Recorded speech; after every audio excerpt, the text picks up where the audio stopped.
This is a review of the Leatherman Kick multi-tool I got 3 to 4 years ago.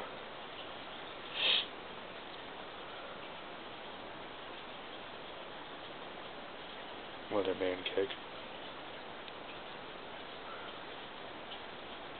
It comes with a leather belt sheath holder thing that I lost, so I don't have it.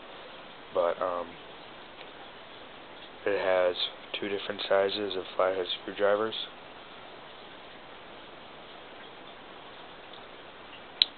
Assuming this is a lanyard hole.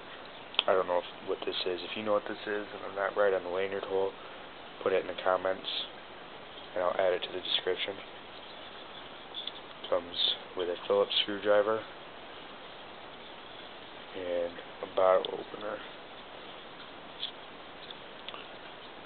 It's got the wire cutters and stripper, needle nose pliers,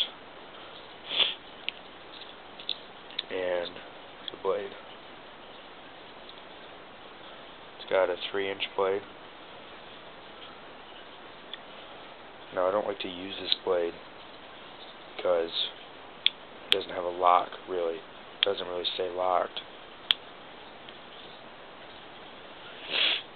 But it's a nice thin blade to have on here, 3 inches. You can't see it because this video camera is crap, but the sides are rulers. I don't have a clue how much I got this for because it was a gift. But if you can pick one up for cheap and you need a multi-tool, I'd suggest this. It's all, I think, stainless steel. Again, I'm not sure. But it's not bad. I like it. Thanks for watching.